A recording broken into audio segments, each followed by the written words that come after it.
Nosso mundo moderno, ele mede o valor das coisas a partir da sua utilidade. Quer dizer, isso serve para quê? E isso tem a ver com a minha abertura antes, né? Quando eu mencionei que as coisas que realmente importam na vida, elas são desnecessárias, né? Quer dizer, eu ficar um tempo brincando com meu filho, eu ficar assistir um bom filme, eu ir num museu, ver uma bela obra de arte, são as coisas que nos trazem, de fato, satisfação na vida, mas elas são, a rigor, desnecessárias, né? O que nos coloca num debate muito, muito interessante, que ele nos traz também na obra dele, na relação que o próprio Tolkien fala, né, do artista como um co-criador do mundo, né, e a criação do mundo como uma coisa desnecessária, né? Quer dizer, Deus criou o mundo num ato desnecessário de amor. Deus não tinha necessidade nenhuma de criar o mundo. Então, quer dizer, a própria existência do mundo, ela vem de um ato desnecessário de Deus. E aí ele traz, então, esse grande valor da arte, né, e do artista de trazer a beleza para a vida, a beleza para o mundo, e a beleza é uma coisa desnecessária. Você precisa, antes comer, você precisa ter um lugar para morar, você precisa construir uma ponte, você tem que ter um engenheiro. Essas são coisas necessárias, importantes, mas ele diz do valor da arte já está justamente no seu aspecto desnecessário. Desnecessário, mas fundamental para a vida e para a existência.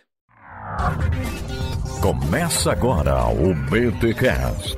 Teologia é nosso esporte.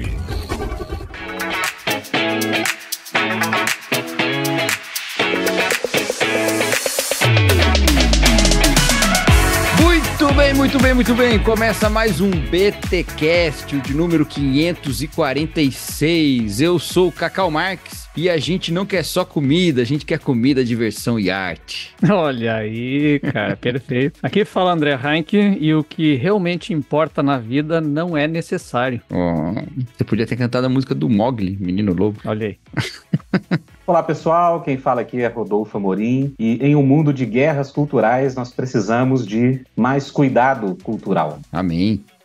Fala pessoal, aqui é o Kaique Fernandes e nós precisamos de mais momentos de gênese nas nossas vidas. É isso, minha gente, nós estamos aqui reunidos, eu com esse timaço de intelectuais falando sobre este livro que está saindo pela Thomas Nelson Brasil, Cuidado Cultural, já de autoria desse já publicado em português, Makoto Fujimura, né? Esse cristão, artista, autor, teólogo, e tá lançando esse livro aqui, a Thomas Nelson, Cuidado Cultural, buscando a beleza para a vida em comum. E nós vamos conversar sobre esse livro um pouco, e você vai ter oportunidade de saber aí alguns detalhes sobre ele, especialmente que a gente tem aqui o tradutor da obra conosco, não é? Mas isso depois dos nossos recados paroquiais.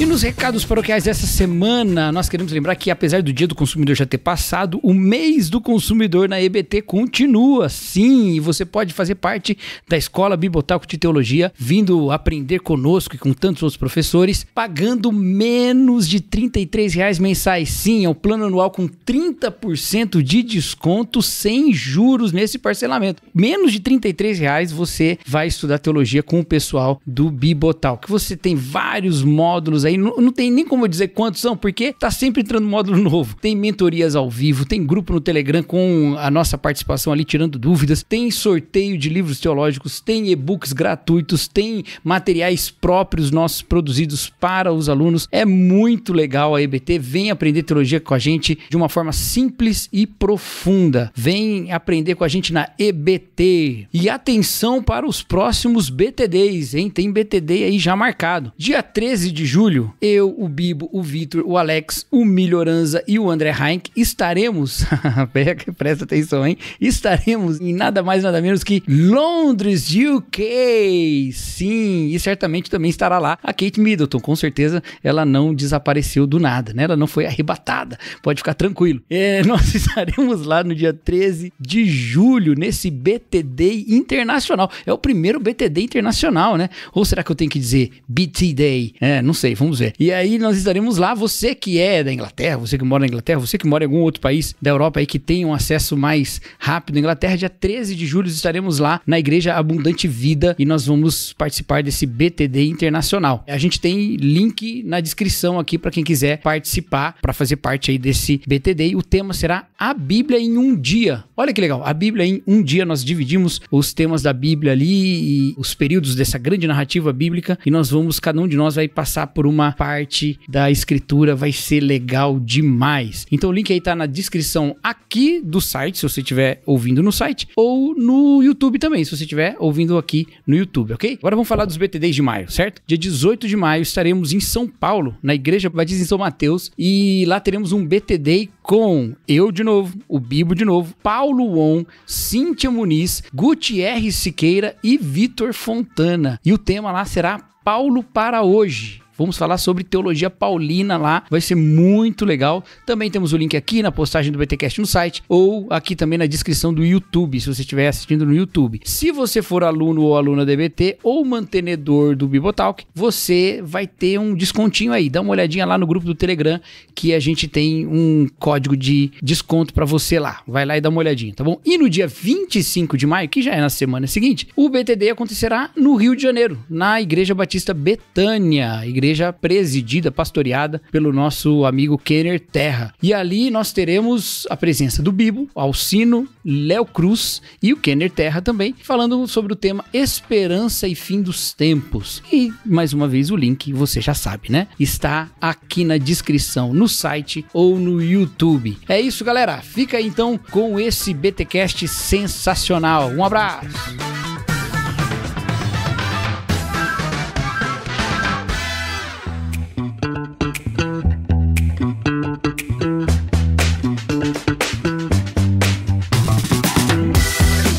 Isso, minha gente, vamos lá, então. Makoto Fujimura tem esse nome em japonês, apesar de ter nascido nos Estados Unidos, não é? Nasceu lá, mas é filho de japoneses e ele é o autor desse livro. Ele é um artista plástico também e ele escreve sobre arte, fé, vida cristã, o sentido da arte na vida. E eu queria saber um pouco mais sobre por que é tão importante para nós cristãos lidarmos com esse tema, especialmente lidarmos com a abordagem que Fujimura traz para nós.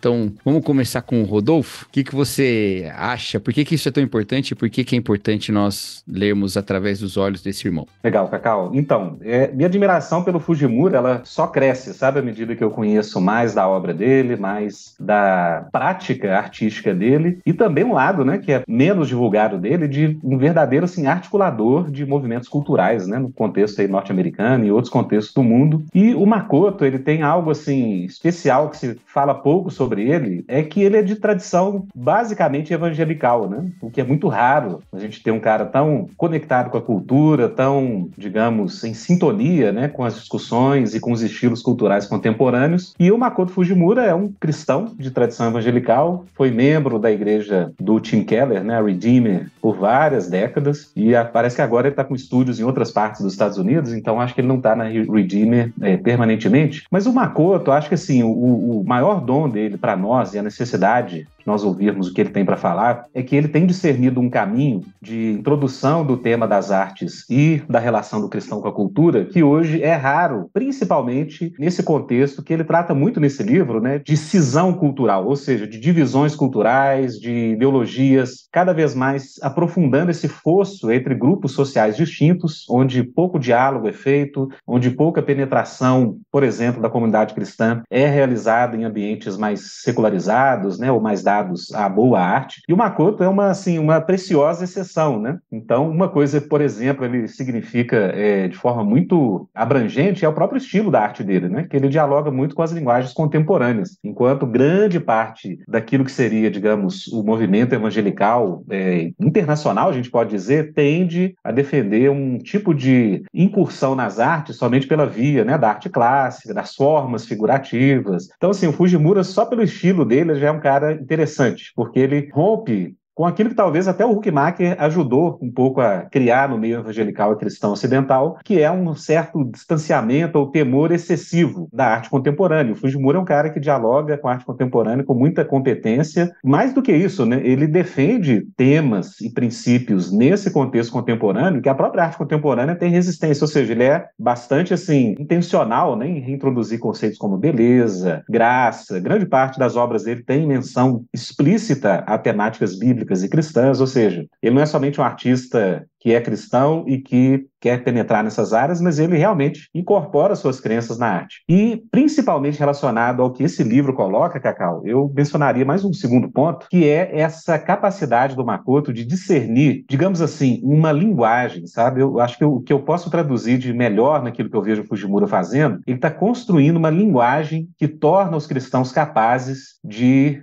superar, de alguma forma, essas profundas divisões culturais, essas feridas, né, que as guerras culturais têm trazido mundo afora, né? O Brasil não é uma exceção quanto a isso. E eu acho que ele cria um vocabulário, cara, como artista ele é único em fazer isso, sabe? Ele cria um vocabulário, categorias que são únicas. Eu acho que, assim, é aquela linguagem que falta ao mundo cristão contemporâneo. Eu acho que o Fujimura está ajudando a gente a descobrir uma linguagem. E isso é importantíssimo para a gente poder superar aí esses becos sem saída que o mundo evangelical tem encontrado na discussão política, ideológica e cultural contemporânea. Cara, eu concordo muito com o Rodolfo. Eu acho que assim, uma das grandes qualidades assim, do Makoto é justamente a sensibilidade que ele tem, assim, né? Eu acho que por ser um artista, e aí um artista que está propondo coisas, não só entre aspas, né, produzindo arte, mas propondo literatura, propondo reflexão, muito dessa sensibilidade dele enquanto artista, né, enquanto uma pessoa que está de fato assim envolvida intencionalmente com a cultura, em exposições, em articulações, em organizações que estão promovendo arte, ele tem uma sensibilidade muito grande, tanto em relação a qual que é vamos dizer assim, a tônica da nossa cultura, falando de forma geral, assim, atual, né, que ele vai falar da questão do utilitarismo, do pragmatismo, e a gente pode entrar nessa discussão mais à frente. E então ele tem essa sensibilidade de fazer essa leitura, de falar, opa, tem uma coisa errada aqui, a gente está caminhando em uma direção que talvez não seja a mais adequada e que talvez esteja prejudicando o ser humano no que se refere ao seu florescimento, ao seu pleno desenvolvimento. E a gente precisa, então, pensar uma resposta para isso, né? A gente precisa propor algo diferente, e aí é o que ele faz nesse livro, tanto nesse quanto no outro, né, no Arte e Fé. No Arte e Fé aplicando mais para a arte, né, especificamente, mas aqui falando de forma geral para a cultura. Então, acho que essa sensibilidade dele e aí a forma como ele tenta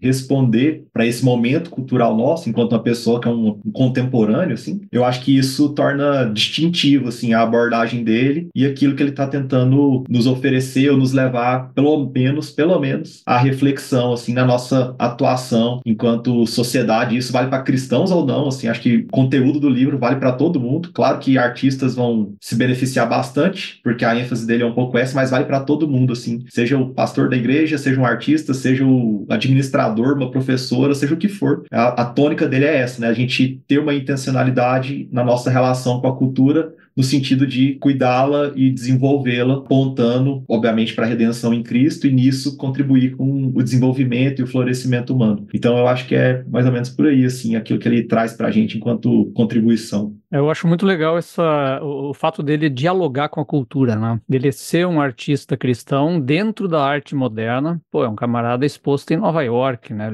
Ele tá dentro dos grandes circuitos internacionais, né? E ele dialoga com a cultura, tendo também uma posição crítica em relação ao próprio meio em que ele está, mas lá dentro, né? E isso eu acho uma característica muito importante nisso que ele está propondo fazer, porque a gente vê claramente que ele vivencia isso. Ele não apresenta o cristão como alguém que vai fugir da cultura, mas ele está dentro dela, e aí para fazer isso que ele realmente se propõe, quer dizer, apresentar de novo o belo para o mundo, né? E aí que está, me parece, o maior foco do pensamento dele, né? Desse resgate do belo numa arte que perdeu essa afeição pelo belo, que tem suas razões. Eu acho legal que ele fala disso também, né? Quer dizer, a arte moderna, com a sua posição crítica no olhar ao mundo, ela tem sua razão de ser e tem seu valor. Isso eu acho importante, né? Eles têm seu valor, mas é que não é só isso que a arte deve fazer. E é isso que ele propõe ao cristão para fazer. Quer dizer, eu vou trazer de volta a dimensão do belo, da beleza, da verdade, né? E isso eu acho fantástico na obra dele. Realmente, essa questão que o Rodolfo colocou da linguagem, né, é muito interessante, porque, especialmente nos primeiros capítulos, ele vai estabelecendo um certo vocabulário, né, até para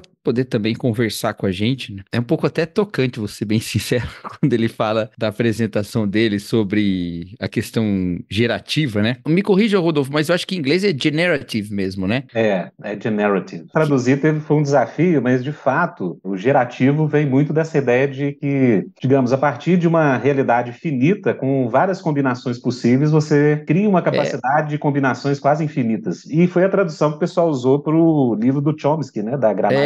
Exatamente, é isso que eu ia dizer, porque ficou muito bom, inclusive, esse paralelo, isso que eu achei, era esse destaque que eu ia fazer, né, porque eu achei tocante quando ele fala que ele pensou isso tudo, foi expor, e aí quando ele falou pro pai dele, o pai dele falou, sabe que eu também trabalhei esse conceito, né? E aí eu sabia, mas eu não dei esse crédito, né? É muito interessante, assim, como ele também, na própria maneira de lidar com o tema, ele envolve esses aspectos, que eu acho que tem tudo a ver também com a arte, com essa cultura toda, né? Mas aí ele coloca essas questões, né? E a preocupação dele fica bem claro, como o Kaique disse, de ser além, de não ser só falando de arte, né? Falando mais do que só de arte mesmo, né? Indo além. Mas ele traz esses conceitos, ele trabalha esses conceitos. Você acha que, ou vocês, né, os colegas aqui, doutos no tema, vocês acham que é porque faltava alguma categoria antes, as categorias que existiam antes não davam conta, elas não comunicavam com o tempo atual? Porque a gente viu muitas obras, né, falando sobre cultura, sobre arte, né? Vem lá do Niebuhr, tem o Francis Schaeffer, tem o próprio Huckmacher que foi citado aqui. Por que essa nova maneira de lidar com cultura, ela é necessária agora? É necessária porque o tempo mudou ou porque ela acrescenta alguma coisa que estava faltando? O que você acha sobre isso? Então, cara, eu creio que toda a evolução da conversa cristã ocidental, né, principalmente no contexto evangelical, sobre a relação com a cultura, ela assim, passou por algumas etapas, sabe? Eu consigo ver isso hoje. Então, assim, veio lá, né, o pessoal com Kuyper, a ideia de cosmovisão, né, que para mim tem a sua importância e continua tendo, né, apesar de que a gente precisa ir além. E eu creio que o Fujimura, ele chega numa hora em que, digamos assim, os cristãos eles passaram a perceber que somente relacionar-se com a cultura de uma forma mais crítica, né? Eu acho que o movimento de cosmovisão auxilia nisso, né? Tanto para o lado positivo quanto para o negativo. Positivo em que sentido? Você começa a perceber que existem muitas ideologias na cultura, que existem muitas direções que a cultura pode seguir e que cristãos, digamos assim, minimamente têm crenças básicas que podem também assumir direções culturais. Mas eu percebo, Cacau, que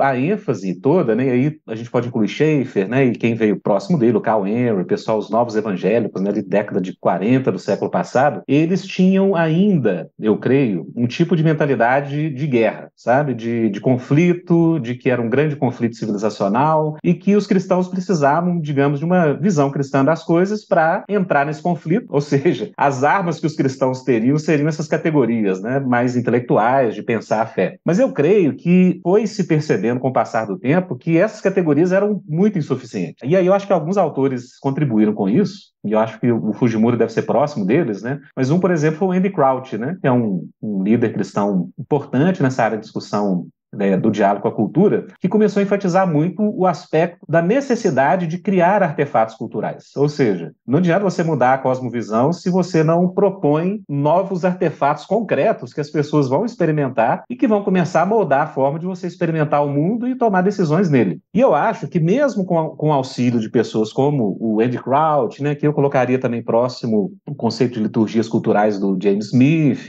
e até o cara que eu gosto muito, né, até participei aqui de um podcast com o Bibo sobre ele, que é o James Davison Hunter, né, que tem a proposta da presença fiel. Mas assim, Cacau, eu acho que em todos eles falta, é o que o Kaique falou aí, uma sensibilidade próxima de quem realmente está produzindo a coisa, sabe? De quem realmente está lá na linha de frente. E eu creio que esses autores, todos eles carecem de um vocabulário ainda mais, digamos, penetrante para permitir que os cristãos possam realmente entender o que é essa interface com a cultura, que é extremamente complexa. E nesse sentido, cara, eu acho que o Fujimura, como artista, eu acho que ele leva uma vantagem sobre os demais, sabe? Porque ele, de fato, ele cria categorias que abrem novos horizontes para atuar. Isso é impressionante nele. Então, assim, eu acho que isso nem o Andy Crouch faz, né? O Huckmacher não conseguiu fazer, né? O próprio James Smith tem categorias de análise muito boas, né? De enfatizar as liturgias da cultura, mas esse lado, assim, de, puxa vida, e quem está lá na ponta realmente tendo que criar, tendo que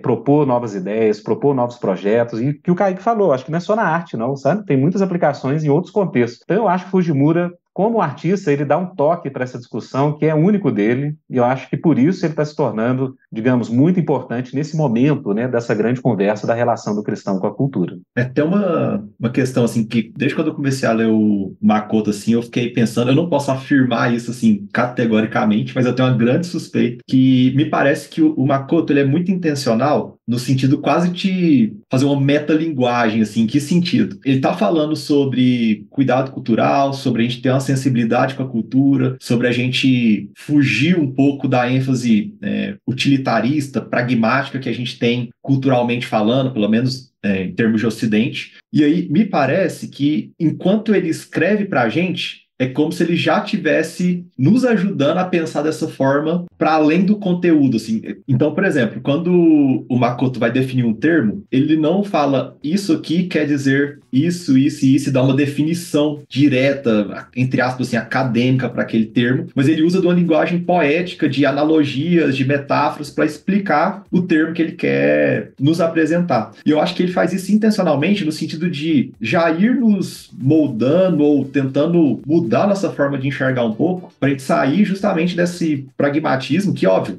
em certas ocasiões ele tem a sua importância, mas como ele está tentando ampliar a nossa visão para a nossa relação com a cultura, me parece que a forma dele de escrever já é nos moldando em relação àquilo que ele pretende, assim, enquanto um objetivo, assim, enquanto autor. Então, acho que muito desse vocabulário que ele usa e a forma como ele explica o seu vocabulário, né, como eu falei, com analogias, com metáforas, com uma linguagem muito poética, é uma intencionalidade dele nesse sentido, assim, de já ir nos moldando, e aí uma pessoa que, sei lá, nunca teve contato, assim, com poesia ou algo nesse sentido, vai ler, provavelmente vai dar uma estranhada, assim, mas beleza, onde que esse cara quer chegar com isso? O que isso que quer dizer exatamente? E eu acho que ele não está preocupado em deixar definições precisamente claras, é mais nos levar à reflexão, a pensar um pouco mais, né, igual quando ele fala do momento de Gênesis, que eu falei na minha abertura, ele fala que o momento de Gênesis é a esposa chegar com um buquê de flores em casa. E você fica, cara, o que é isso? Assim? O que isso quer dizer? E aí você vai refletir, você vai pensar, você vai ficar matutando aquilo lá e falar, caraca, então acho que é mais ou menos por aqui, por ali que ele quer dizer. Então eu acho que ele tem essa sagacidade, assim, de usar essa linguagem mais poética para traduzir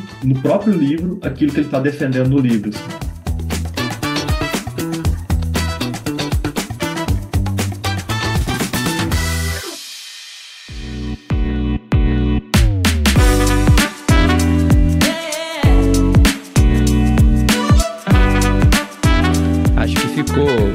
Bem claro, assim, para quem não leu o livro, né, e que vai ler ainda, esse efeito todo com a palavra que o Rodolfo usou, penetrante. Porque, de fato, né, em algumas obras que tratam sobre arte e fé, tem muitos conceitos interessantes, mas esse poder da arte falta no próprio livro, obra, né? E aqui você percebe isso que é bem notável, né? Essa sensibilidade artística, né? Ele usando essas figuras e essas imagens e essas histórias, né? É muito interessante mesmo. O que é absolutamente bíblico, né? Porque a forma da Bíblia trazer a reflexão sobre o divino é por meio da metáfora e do símbolo e da narrativa, né? E não pela reflexão filosófica ao modelo grego, né? Embora tenha em alguns momentos, mas ela é basicamente metafórica, né? O Kaique falou uma coisa que eu acho muito importante na obra, que me marcou quando eu li o outro livro dele, Arte e Fé, Defesa da Arte e do Artista Cristão, é a questão do pragmatismo, né? Nosso mundo moderno, ele mede o valor das coisas a partir da sua utilidade. Quer dizer, isso serve para quê? E isso tem a ver com a minha abertura antes, né? Quando eu mencionei que as coisas que realmente importam na vida, elas são desnecessárias, né? Quer dizer, eu ficar um tempo brincando com meu filho, eu ficar, assistir um bom filme, eu ir num museu, ver uma bela obra de arte, são as coisas que nos trazem, de fato, satisfação na vida, mas elas são, a rigor, desnecessárias, né? O que nos coloca num debate muito, muito interessante, que ele nos traz também na obra dele, na relação que o próprio Tolkien fala, né, do artista como um co-criador do mundo, né, e a criação do mundo como uma coisa desnecessária, né? Quer dizer, Deus criou o mundo num ato desnecessário de amor. Deus não tinha necessidade nenhuma de criar o mundo. Então, quer dizer, a própria existência do mundo, ela vem de um ato desnecessário de Deus. E aí ele traz, então, esse grande valor da arte, né, e do artista de trazer a beleza para a vida, a beleza para o mundo, e a beleza é uma coisa desnecessária. Você precisa antes comer, você precisa ter um lugar para morar, você precisa construir uma ponte, você tem que ter um engenheiro. Essas são coisas necessárias, importantes, mas ele diz do valor da arte já está justamente no seu aspecto desnecessário. Desnecessário, mas fundamental para a vida e para a existência. Cara, isso é uma coisa tão interessante, assim, tava muito refletindo, assim, quando eu fiz a leitura lá também no Arte e Fé e agora no Cuidado Cultural, porque o Makoto, de fato, ele coloca até que ele usa o termo que a arte é inútil, assim, né, tipo, nesses termos que você explicou, mas é muito interessante porque, embora ela seja inútil, ela faz parte da existência, né? Ela faz parte da realidade, ela faz parte do mundo criado por Deus. É muito interessante como que, falando assim de forma bem generalizada, parece que é a última coisa que as pessoas se importam. Então, a gente vem observando, assim, nos últimos anos, por exemplo, um boom em termos de cuidado físico, né? As academias lotadas, a galera tentando ter uma vida fitness, e que bom que tenha, que isso é importante mesmo para nossa longevidade e afins. A questão psicológica também, um boom acontecendo aí também, tipo, a galera indo atrás de cuidar de questões da saúde mental e tudo mais. A pandemia trouxe para a gente uma reflexão que talvez a gente nem tivesse tido tanto em relação a ambientes nossos, né? Ambiente de casa, ambiente de trabalho, mas parece que a gente está cuidando então de tudo, cuida da alimentação, cuida do físico, cuida da nossa mente, saúde mental, cuida dos nossos espaços, mas parece que a gente não se preocupa tanto em cuidar da nossa, entre aspas, alimentação artística, né? A gente não se preocupa tanto em reconhecer a arte enquanto uma coisa importante, ainda que a arte, nos termos do Makoto, seja inútil, mas um aspecto da realidade, e aí a gente acaba ficando desnutridos artisticamente, assim, que o Makoto vai defender é justamente que essa desnutrição artística, assim, né, não usando esses termos, mas com outros termos, ele acaba gerando um empobrecimento da nossa vida, né? A gente não vai morrer por não ter acesso à arte ou não ter contato direto com a arte, mas a gente vai ter uma vida menos frutífera, uma vida menos enriquecida, a gente não vai se desfrutar de todos os potenciais que a criação de Deus tem para nos oferecer, o que nós, enquanto indivíduos, desenvolvemos a partir dos potenciais dessa criação, né? Então, acho que essa é uma reflexão importante que ele chama a atenção para a gente, que nós, enquanto indivíduos, precisamos de arte, ainda que não no sentido pragmatista e utilitarista, mas que a arte, enquanto um elemento da criação, da realidade que Deus criou, enriquece nossa vida e nos dá a condição de florescer, né? Enquanto ele até fala, né, a arte é importante para o engenheiro, é importante para o professor, é importante para um pai, para uma mãe, justamente porque vai nos permitir experimentar aspectos da realidade que sem arte a gente não experimentaria. E Deus ordenou a arte na liturgia, né? O tabernáculo, de ponta a ponta, é uma ordenança de arte, de produção de arte, né? Interessante vocês falarem isso tudo, porque eu acho que tem dois pares de... Ou tem um par de expressões que mostram uma substituição hoje de outro tipo de linguagem, né? Quando a gente fala de arte, especialmente da arte que as pessoas estão lidando com mais frequência, né? Então você mencionou a pandemia, né, Kaique? Que é muito interessante que antes da pandemia havia um debate dentro desse aspecto da guerra cultural sobre a inutilidade da arte para o bem da sociedade. Tinha toda aquela discussão a respeito até do subsídio da arte e tudo mais, né? E aí durante a pandemia, basicamente tudo que a gente tinha era arte para tentar lidar com o fato de que tá todo mundo em casa, né? Tinha que ouvir uma música, tinha que ver um filme, tinha que dar um jeito, né? Só que uma coisa que aconteceu também, num sentido oposto, é que a gente parou de pensar no apreciar a arte e começou a falar de consumir. e parou de dizer de arte em si e começou a falar de conteúdo. E isso é muito, eu acho que é muito emblemático, assim, dessa visão pragmática das coisas, né? No final, a gente, né, vai atrás de uma coisa, atrás de outra, e até a gente submete essas coisas todas a um pragmatismo mesmo, né? A série que eu vejo para me acalmar, a música que eu ouço para me ajudar a estudar, fica tudo muito pragmático. E nada de fato, nem mesmo gerativo nesse sentido, né? Então, realmente, essa abordagem do pragmatismo ela é algo que a gente tem que ficar atento, né? Parecia que ia ter uma reação da arte, né? Puxa vida, tá todo mundo em casa, a gente precisa de arte, olha só como arte é importante e tal. E no final a gente deu um jeito também de submetê-la a um outro tipo de pragmatismo, né? Ficou tudo meio consumível de alguma maneira, né? Afirmando esse ponto aí, um exemplo, certa feita a gente fez um festival de arte aqui em Sabará, Grande Belo Horizonte, com o apoio da Secretaria de Cultura, sabe? Então, assim, foi uma abertura muito boa que a gente teve, foi em 2010. E o secretário falou algo que me chamou muita atenção, né? De como que os orçamentos da Secretaria de Cultura, que, via de regra, o que a gente quer falar para a Secretaria de Cultura ou Ministério da Cultura seria aquilo que a gente diz ser arte, né? Porque cultura, no sentido amplo, é praticamente tudo. Tudo que a gente produz é cultura. Mas, depois eu pesquisei a respeito, cara, e a própria Unesco, ela estava forçando, assim, fazendo várias campanhas para os orçamentos dos estados afiliados à ONU, por exemplo, dedicassem pelo menos 2%. Pelo menos 2% do orçamento. Então, assim, isso aí dá uma ideia bem quantificável, né, do valor prático, né, que a sociedade dá para essa esfera da vida que é fundante para todos nós, né? E que talvez aquela, né, como o André falou aí, a linguagem das escrituras, as expressões de adoração a Deus, todas remetem de alguma forma, assim, a arte é aquela zona limítrofe, né, que parece que se abre para aquilo que está além. Ou seja, a arte não contém Deus, mas ela facilita, né, essa contemplação, o próprio Fujimura fala disso, né? Que a arte ela sempre auxilia, o encontro com a beleza auxilia o encontro com o próprio Deus. É algo que eu creio muito a respeito disso. Mas, de fato, cara, em termos práticos, a sociedade não valoriza, não investe, não torna essa realidade em algo quantificável, em orçamentos, e o perrengue dos artistas, né? Que é algo que o Fujimura trata muito em todos os seus livros, porque ele também viveu essas dificuldades, de um artista poder viver da sua arte, que é algo dificílimo no dia de hoje, né? Dificílimo mesmo.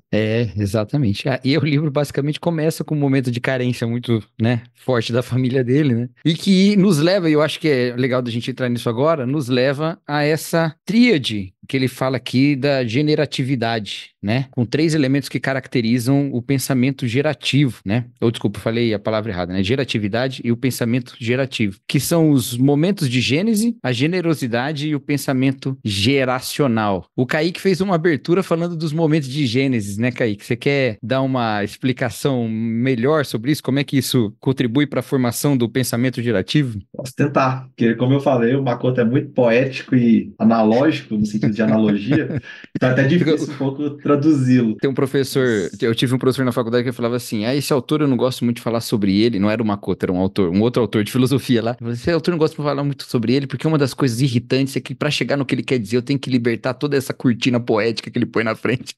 E eu ficava incomodado, que eu falava, puxa, esse cara não tem sensibilidade nenhuma, né? Porque a cortina poética faz parte da mensagem, né? Muito bom. Mas o momento de Gênesis, tentando colocar aqui nas minhas palavras, basicamente qualquer coisa assim, e aí se eu estiver errado, os colegas, por favor, me corrijam, qualquer evento, coisa que acontece assim, na nossa vida, que vai ser um momento no qual a gente vai ter um insight assim, de criatividade, um momento de... Uma coisa vai romper com aquilo que está de ordinário na nossa vida e nos dá uma insight, uma nova ideia, um ganho de criatividade, né? Como se estivesse tomando pensando assim, usando agora de analogia para explicar a analogia, né? Quando a gente pensa na medicina e toma um coquetel de remédios assim para ter um punch assim para curar uma doença que a gente está tendo, parece que esse momento de Gênesis é como se fosse isso assim, né? Um coquetel que a gente toma, entre aspas, que vai nos abrir nossos olhos, assim, de certa forma, para alguma questão da realidade, algo que a gente não estava percebendo, algo que vai jogar a luz, assim, em um canto da vida, assim, que estava escuro, alguma situação da nossa vida que estava escuro. E o momento de Gênesis é isso, é esse acontecimento que nos dá aquela epifania, aquele insight diante de algo e de alguma situação. E aí o Makoto vai defender que nós precisamos desses momentos de Gênesis na nossa vida, né? Não só artistas, nós, pessoas, de forma geral, assim, de forma ordinária, nós precisamos, ao longo da nossa vida, desses momentos momentos de gênese, né? Desses momentos de epifania, assim, ao longo da nossa caminhada. Isso é um dado importante não apenas para o artista. O problema do artista ou designer, no meu caso, é tu ter que parir um desses por dia, né? Somente quem é publicitário. Isso é um inferno, né? Nem todo Agora- mundo é o Hermeto Pascoal, né? Que fez o calendário musical, uma música por dia, e disse que a maior luta dele era compor só uma música por dia. Mas é uma situação muito importante para todas as profissões, né? É o caso de um médico que vai chegar num diagnóstico, é o caso de um engenheiro que precisa solucionar um problema, uma obra qualquer, né? Então, é algo que envolve o ser humano enquanto criador de soluções também, né? Não é apenas o aspecto artístico em si. Então, é esse caráter que eu acho muito legal que ele traz pra gente também. E só assim, entrando e também ainda no momento de Gênesis, uma coisa que o Makoto fala que eu achei muito legal, cara, é que o momento de Gênesis, ele até faz uma analogia com o Gênesis mesmo, né? Fala assim, ó, envolve criação, envolve um chamado a cultivo, mas envolve também fracasso. Achei interessante isso, que via de regra, esses insights, né, que o Kaique falou, as epifanias, geralmente elas são vislumbrados, esses momentos, em contextos de limitação, de fracasso, de aparente derrota, né? Eu acho que o exemplo da esposa dele trazendo o buquê, eu acho que ele fala sobre o fracasso dele, né? Assim, olha, ali em casa eu era o artista, mas ela é que trouxe a beleza. E assim, foi um momento de fracasso para ele, mas que 30 anos depois, né, ele lembra e coloca como fundamental para tudo que ele fez depois. Enfim, muitas vezes a gente pensa que o momento do fracasso é só fracasso, né? Mas pode ser uma grande oportunidade também de gênese, de algo novo surgir. É verdade, né? É o adversário, muitas vezes, que levanta uma necessidade de uma ação, né? É muito interessante. Essa parte é maravilhosa, né? Falando assim da esposa, trazendo... E ele ficando bravo porque ela trouxe um buquê de flores quando eles não tinham como pagar nem o aluguel. E aí ela diz, né? Nós não precisamos alimentar só nosso corpo, precisamos alimentar nossa alma também. Nossa!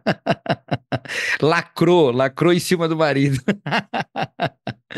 Muito legal. Aí ele fala sobre generosidade, que eu achei, e aí eu vou ser bem aqui fanzoca do livro, eu achei uma abordagem maravilhosa, especialmente quando uma das maiores preocupações é a guerra cultural, né? E é o papel da arte nesse meio hostil, né? Em que a gente se encontra, e ela se apresenta como parte, a cultura, na verdade, não só a arte, mas a cultura em geral, se apresenta como parte de uma cultura de generosidade, né? Como a generosidade é importante para um pensamento gerativo, meus amigos? Como vocês definiriam isso? Cara, eu creio que esse ponto aí acho que tem muita relação com um princípio que o Fujimura ele traz muito, tanto no Arte e Fé, né, que é o livro dele mais direcionado para a arte, uma teologia do criar, quanto nesse livro, que é a diferença que a crença cristã trouxe na própria vida dele, e quando ele descobriu principalmente que, aquilo que você comentou, Cacau, que o ato da criação de Deus é um ato de pura generosidade, é dádiva. Tudo é dádiva, né? Não foi realizado por uma necessidade interna de Deus, mas foi uma abundância, né? Foi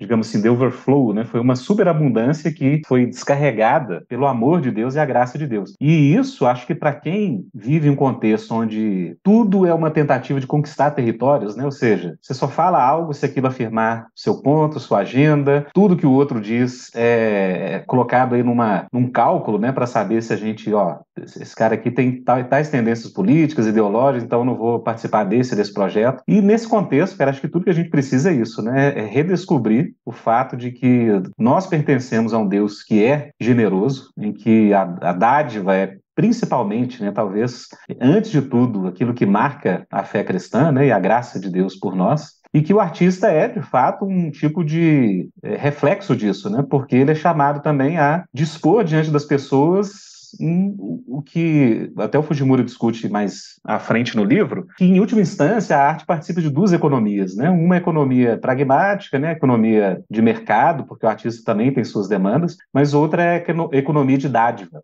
Eu acho isso muito interessante. Ou seja, sim, o artista precisa que a sua arte seja valorizada do ponto de vista comercial. Mas se ele operar por essa economia, a arte dele está morta. Isso é muito interessante, porque isso não ocorre em outros contextos, né? Então, de fato, a gente tem que tomar cuidado para não colocar o artista em um tipo de pedestal cultural, né? Como alguém que quase reflete Deus de uma forma especial. Mas, de fato, o chamado do artista como esse que dispõe, né, de dádivas por meio da sua criação para que as pessoas, em última instância, encontrem a beleza, né? Não somente o artista, a expressão do artista, mas a beleza é algo que pode direcionar a Deus, é algo único e que eu acho que, assim, não somente o artista, o Fujimura também fala isso, acho que todos os criadores culturais, né, pessoas que inovam nos seus campos, talvez um cientista, né, que teve um insight de generosidade e postulou uma teoria que mudou o mundo, mudou a história, enfim. Acho que em vários campos a gente tem essa possibilidade. Mas eu gostaria só de trazer esse ponto, né, de que o que mais ressignificou isso para o Fujimura foi o fato de ele ter se tornado cristão. E isso é algo, assim, para a gente que tem tanta dificuldade, né, de lidar com as artes, como comunidade cristã, e principalmente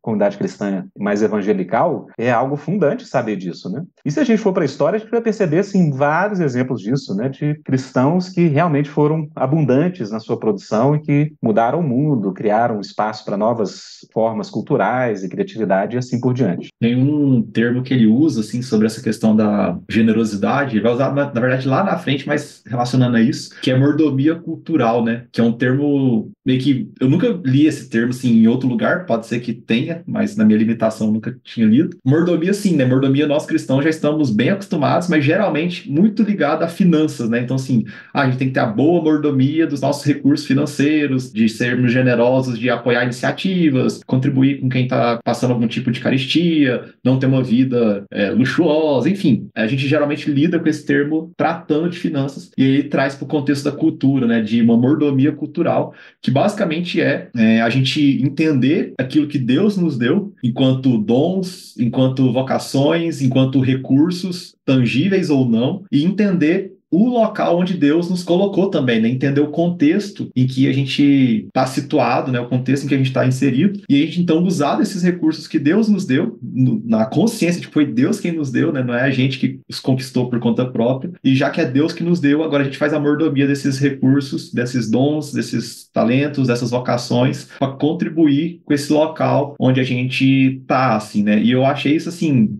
uma coisa fantástica, né? E falando agora, assim, na condição de artista, porque realmente, às vezes, se eu e várias outras pessoas esperar ter uma possibilidade de viabilidade financeira para produzir arte, a gente vai produzir pouquíssimo, assim, né? Então a gente tem que produzir porque Deus nos deu essa vocação, Deus nos deu esse chamado, Deus nos deu o dom para fazer isso, e ao fazer isso, a gente vai estar agindo com mordomia com aquilo que Deus nos deu, né? Então isso nos dá um entendimento de que eu preciso produzir arte, independente se eu estou recebendo para isso ou não. Se tiver quem compre, ótimo, beleza, vai me ajudar, mas se não tiver, eu vou estar produzindo do mesmo jeito, eu vou estar espalhando arte do mesmo jeito, eu vou estar tentando contribuir com as pessoas e com a cultura do mesmo jeito, e isso, óbvio, né, não vale só para arte, mais uma vez, vale para qualquer coisa, para um gestor que usa seus dons e seu talento de gestão, um professor que usa sua capacidade de ensinar para colaborar com seu contexto, isso vale para qualquer profissão, qualquer área de atuação, mas no entendimento de que nós temos riquezas da parte de Deus e agora a gente precisa levá-las para frente, né? Não retê-las, mas sermos generosos dentro dessa mordomia cultural que o Makoto propõe para a gente. Realmente, né? Essa ideia da mordomia cultural, né? Quase que algo que Deus te deu com o objetivo de ser levado à frente, né? E põe uma demanda pessoal a respeito disso, né? Porque a arte tem isso também, né? E aí, sendo bem específico sobre o artista agora, né? Essa ideia do desnecessário que o André falou, né? Ela é desnecessária até que alguém a encontre e aquilo, de repente, passa a ser parte super integrante do mundo, né? Pra citar um filme aqui que as pessoas às vezes não gostam muito, mas eu amo... Mas aquele exercício que foi feito naquele filme Yesterday, né? Do sumiço dos Beatles, né? E aí tem uma hora que ele se encontra com as pessoas que ainda lembram que os Beatles existiram em algum momento, né? E aí ele acha que essas pessoas vão acabar com ele porque ele tá falando que as composições estão dele, né? E as pessoas falam assim, não. A gente não quer um mundo sem os Beatles, a gente não quer um mundo sem essas músicas, né? Continue, né? Então é absolutamente desnecessário até virar parte essencial, né? Não que toda arte vira parte essencial e não que você vai lembrar de absolutamente todos os quadros que você viu no museu, de todas as músicas que você ouviu na semana passada no Spotify, mas de alguma maneira também vai fazendo parte da existência, né? Até porque ser humano é mais do que só o corpo, é mais do que isso tudo, né? Tem todo esse nosso invólucro simbólico das nossas relações, né? Que é muito marcado por essas questões culturais todas, né?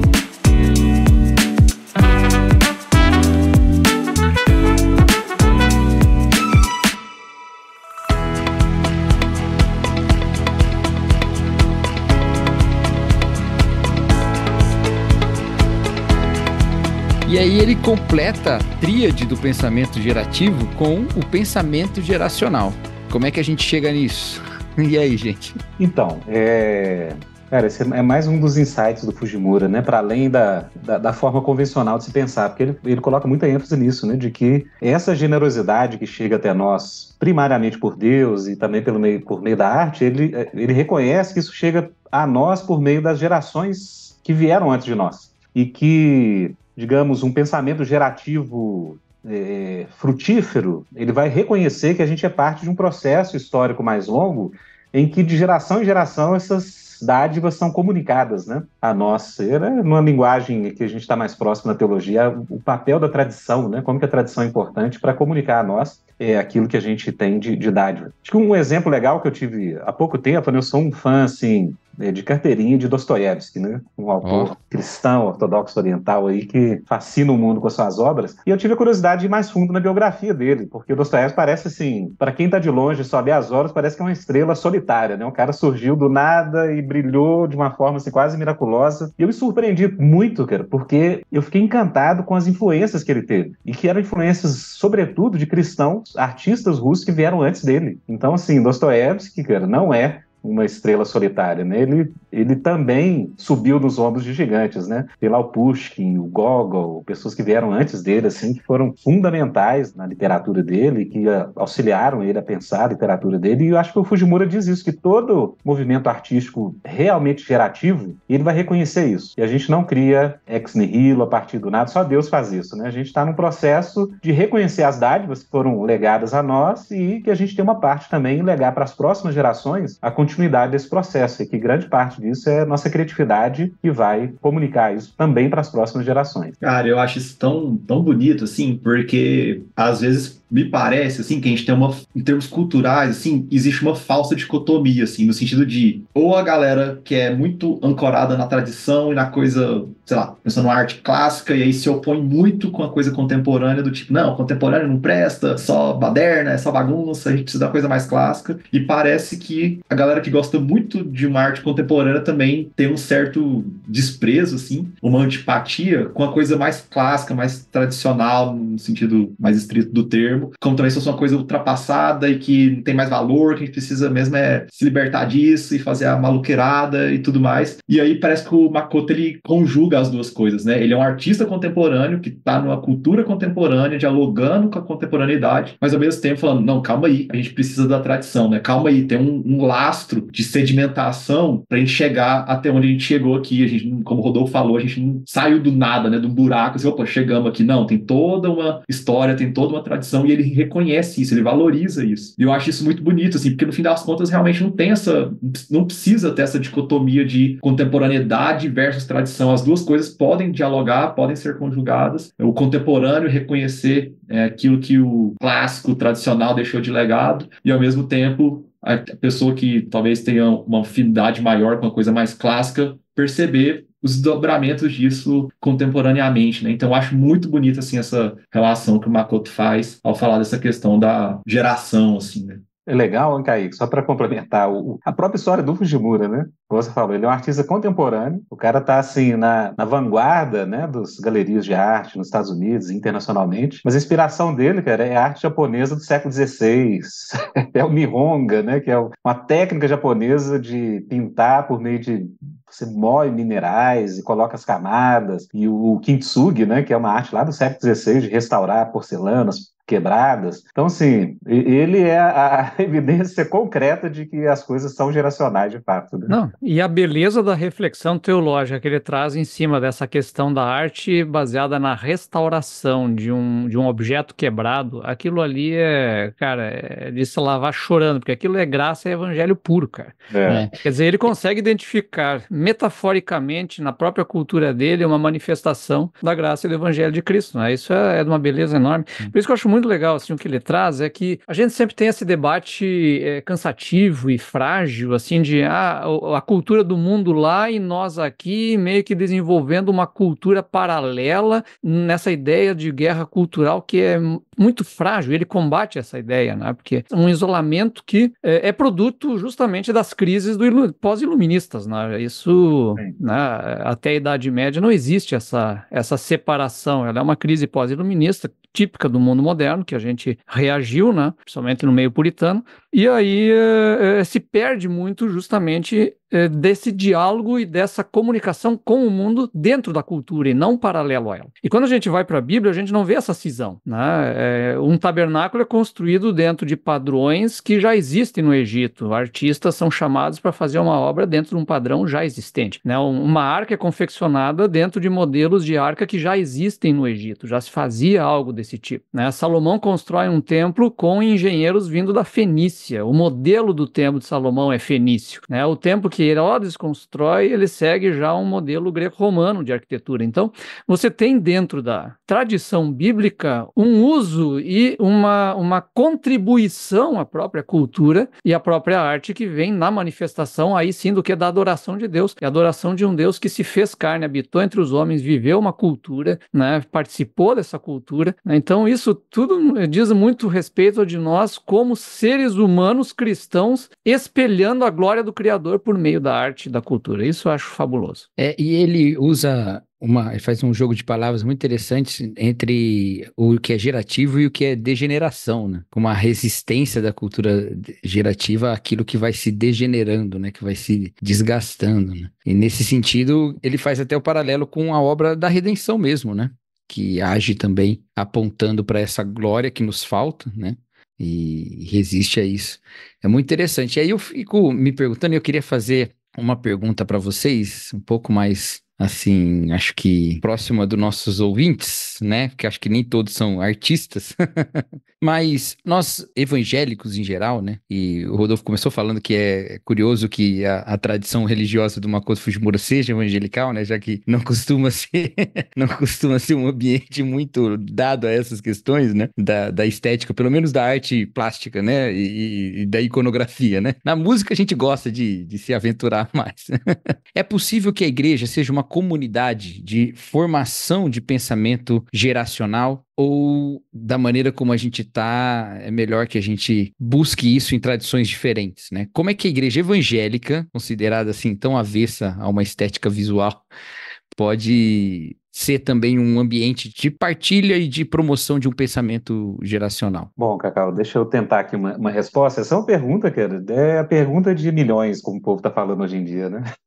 Porque, de fato, cara, o evangelicalismo, uma das marcas dele é um tipo de diminuição, eu diria, da importância da tradição, né? O evangelicalismo, acho que desde as origens, pelo menos que os historiadores colocam, ele tende a enfatizar muito, né, o retorno iminente de Cristo, isso tanto lá nos movimentos avivalistas do século XVIII, já na Inglaterra, XIX, isso acho que vai fortalecer muito o fundamentalismo, com essa mistura, né, do evangelicalismo com o fundamentalismo norte-americano e esse espalhamento disso pelo mundo inteiro, né, evangelical.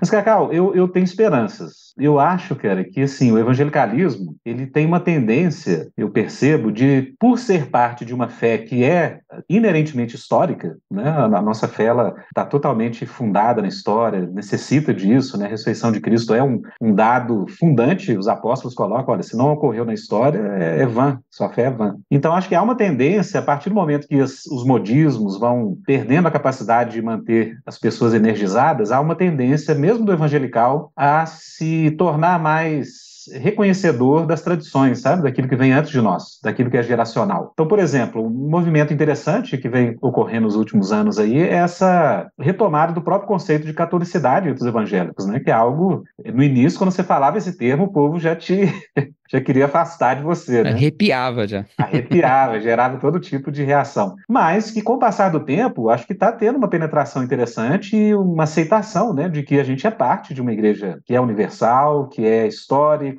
que é parte da Igreja de Cristo de todas as eras, e eu acho que isso nos leva a valorizar cada vez mais aquilo que vem antes de nós. Então, vou dar só um exemplo aqui para terminar minha conversa. Eu traduzi um livro, né, em Boas Notícias em breve, mas que é sobre a reforma como um movimento de renovação. Uhum. E eu fiquei, assim, fascinado com o que os autores propõem, porque eles propõem uma tese extremamente ousada de que, por mais que na superfície não pareça isso, que a reforma protestante foi uma retomada de princípios da Alta Idade Média, né, do cristianismo primitivo, que eram fundantes para a fé e que, em grande medida, o próprio catolicismo romano ele estava abandonando esses princípios, principalmente com o movimento da via moderna, né, dos grandes pensadores católicos como Duns Scotus, Gabriel Biel. Ou seja, em linhas gerais, que a reforma foi mais do que uma inovação, como geralmente é pintada, principalmente por católicos romanos, né, recentes, aí Charles Taylor, vários outros, mas que a reforma é um movimento de recuperação de tradições, né? Não é só um movimento de retorno ao cristianismo primitivo, mas a teologia medieval, as práticas medievais, os autores, né, como Bernardo de Claraval, como o próprio Tomás de Aquino. E isso me impactou bastante, que eu tinha essa noção assim, distante, mas vendo ali as fontes, os documentos, isso gera um tipo de ainda mais valorização por aquilo que é o legado também da reforma. Né, que é geracional, né, que não foi um movimento só de inovação, e que isso é parte da nossa identidade também, né, os evangelicais, e que acho que isso tem que ser valorizado, e eu creio que esse reconhecimento de que nós somos parte de uma igreja que existiu em todas as eras, em todos os contextos, é frutífero e é fundante para uma espiritualidade sadia. E eu acho que a igreja evangélica pode continuar tendo, né, suas ênfases evangelicais, mas, ao mesmo tempo, aprofundar nesse elemento geracional. E isso vai ter fruto, acho, para todos os... Né, imagina o tanto de artista cristão do passado que a gente tem que redescobrir. Gente, é um tesouro, assim, é inesgotável. Né, o tanto de exemplos, teólogos, enfim. Acho que a gente ganha muito com isso e eu creio que é um caminho que o evangelicalismo começa a dar sinais de que está olhando para isso e que é muito promissor no futuro. E aí, os designers aqui? Contratem um designer. Um designer historiador, melhor ainda. Não, mas isso é uma coisa interessante. Às vezes a gente tem conversado com outros colegas historiadores também, né, que a igreja se vê numa crise. Eu digo a igreja no modo... Eu não gosto da expressão a igreja, porque não existe a igreja brasileira. Existem várias igrejas brasileiras, né? Mas a gente vê muitos falando de uma crise de identidade, uma crise de símbolos, uma crise de liturgias, pessoal meio perdido procurando referenciais e às vezes vai buscar referencial, sei lá, no imaginário de um judaísmo que supostamente seria o da igreja primitiva, então você começa a fazer esse tráfego de símbolos judaicos e tal. E a igreja cristã tem um repertório de 2000 anos de arte e de liturgia, de manifestações as mais belas, assim. Eu venho de uma tradição batista que tem aí, 400 anos, aí só aí já tem um repertório gigantesco para você explorar e olhando para trás você pode encontrar já coisas prontas e já coisas que funcionam também, né? Então a gente, antes de tentar inventar a roda, dá para dar uma olhada na história, né? E já pesquisar o que nós temos do passado de belo que pode também falar conosco hoje. Me vem à memória agora um vídeo que ficou famoso, viralizou esses tempos atrás, do menino que cantou Pie Jesu, acho que era o Britain Got Talent, que é uma obra fantástica, não? Como é que era o nome dele? Do Andrew Lloyd Webber, que é o criador do Fantasma da Ópera, né? E ele compôs esse Requiem, e o menino vai e canta essa obra lá no American Got Talent, ou Britain, eu acho, e simplesmente as pessoas vão a lágrimas pela beleza daquilo lá. E a música simplesmente está cantando o quê? Jesus piedoso, né? Quer dizer, na hora da morte você chama pela piedade de Jesus, e você, esse clamor de Jesus, uma beleza assim impressionante da música, e você vê a plateia inteira chorando, os jurados chorando com uma música que às vezes você nem sabe exatamente o que está dizendo, você sabe que tem ali o nome de Jesus e uma beleza apresentada. E aí é nesse momento que eu vejo assim, o grande valor da arte e o valor de comunicar algo que você sente, mas que passa pelo teu corpo antes de chegar na sua mente. E esse é o grande valor da arte, né? Ela se comunica com outras esferas do ser antes de chegar na racionalidade propriamente dita. E isso faz parte da beleza do que a arte faz e pode fazer, e daquilo tudo que a gente fala em termos de liturgia e tudo mais, né? Porque a liturgia na igreja, no culto, é justamente isso, né? É você racionalmente adorar a Deus e a sua beleza, a sua santidade, e irracionalmente, ou seja, pela emoção e por esse viés da arte, da manifestação da metáfora, do símbolo e tudo mais, você incorpora, né, literalmente, né, no corpo. É no corpo que acontece esse fenômeno. Então, mais uma vez, né, parabéns aí pela obra publicada. Eu acho que ela agrega bastante também ao nosso debate aí. Tem uma questão assim, enquanto o Rodolfo e o André estavam falando, né, da questão do pensamento geracional, de pensar esse acúmulo de tradição a qual desemboca onde a gente está hoje. Eu acho uma questão importante também que uma coisa, de certa forma, deixa isso claro assim, para a gente, também pensar não só nessa, vamos dizer assim, leitura do passado em relação a a gente se apropriar, né, no bom sentido, desse acúmulo de tradição, mas também lembrar da nossa responsabilidade com o que vai vir para frente, né? Porque se a gente está falando de uma coisa que é geracional, que é contínua, né, que é como um rio correndo, a gente também tem que ser um córrego que vai desaguar nesse rio, senão esse rio vai secar uma hora, assim, né? Ele vai ter um lastro para trás, mas tem que haver uma preocupação nossa enquanto igreja, enquanto cristãos, daquilo que vai para frente também. O Makoto até fala, né? Se a gente não cria hoje, em quem as próximas gerações vão se inspirar, né? Então, assim, daqui 200 anos, a nossa geração vai ser a geração que vai servir como pro pensamento geracional da galera que vai vir anos e anos depois da gente, assim. Então, acho que, para além disso tudo, a gente lembrar disso também, né? Dessa nossa responsabilidade de possibilitar assim, que esse rio continue correndo, né? Que esse rio cultural, artístico, esse depósito assim, de tradição que vai se acumulando e vai se desenvolvendo, isso continue também acontecendo. E isso diz respeito ao nosso hoje, né? A gente produzir hoje, a gente olhar para trás, beber dessa riqueza e produzir para que esse fluxo continue acontecendo. Excelente, é isso aí. Então, esse é o livro Cuidado Cultural, do Makoto Fujimura, aí publicado pela Thomas Nelson Brasil. E eu queria, além de recomendar esse livro, recomendar que você ouça também o BTcast 444, 101 BTcast, não, 102 BTcasts atrás, em que o Kaique participou também sobre o outro livro do Makoto Fujimura, Fé e Espiritualidade. Não, desculpa, Fé e Espiritualidade não, Arte e Fé.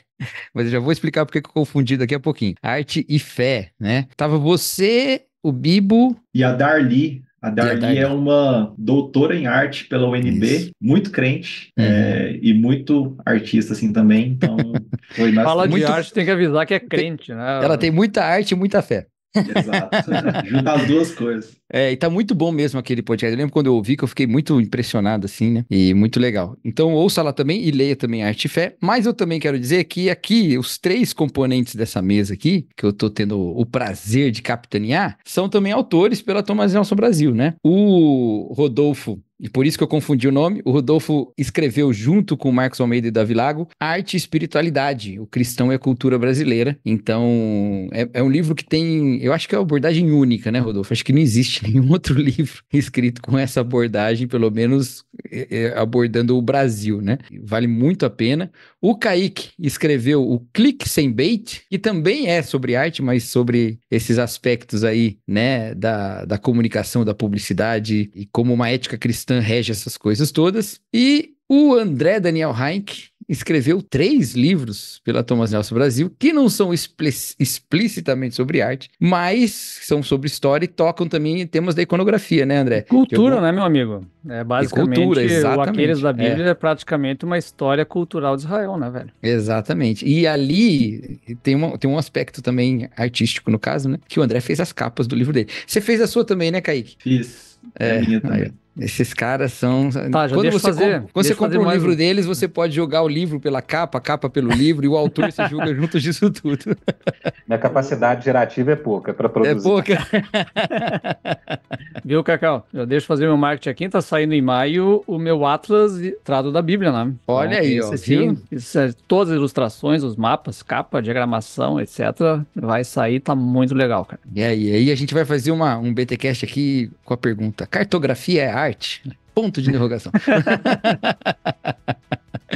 Mas muito legal, gente. Olha, recomendo eu pessoalmente, né, que não sou muito conhecedor do tema, mas amei esse livro. É uma delícia de ler, Não é só o fato dele tratar de um tema muito interessante, mas ele também é muito bem escrito e muito bem traduzido também pelo Rodolfo, né? Porque tem aquelas traduções que você lê e que você fala assim, rapaz, tá difícil de ler, esse cara escreve mal, e às vezes é o tradutor que traduziu mal, né? E no caso não é o que acontece aqui, tá uma delícia de ler de início ao fim, muito claro. Que seja a leitura abençoada para todo mundo aí. Vão atrás desse livro. E você que ficou interessado em saber mais, em aprofundar seus conhecimentos, o Rodolfo tá com um curso aí. Rodolfo, fala um pouquinho sobre o seu curso. Então, no Cidade à Vista, a gente tem essa proposta de produzir conteúdos e formar cristãos em parceria com igrejas locais aí para lidar com os desafios da cultura contemporânea. Então, a gente vai ter um curso aí chamado Cristão e a Cultura em uma Era Secular, que a gente pega esse eixo do desafio da era secular, né? A gente usa muito Charles Taylor e outros autores, e a gente faz um panorama, inclusive Cuidado Cultural do Fujimura é um dos livros que estão lá na estrutura do curso. Então, a gente vai falar muito aí de Fujimura, Charles Taylor, os antigos, né, como Richard Niebuhr, próprio Kuiper, Doiver, enfim. A gente vai tentar traçar um caminho aí promissor diante dos desafios da era secular. Muito legal. Então, tá aí, ó. Você viu que o Rodolfo entende muito do tema e com certeza é um curso que pode enriquecer muito a igreja brasileira nesse lidar com a cidade, com a cultura, né? É isso, meus queridos. Um prazer estar com vocês aqui. Um prazer também falar com você que está nos ouvindo. Que Deus abençoe a todos. Até a próxima. Um abraço. Tchau.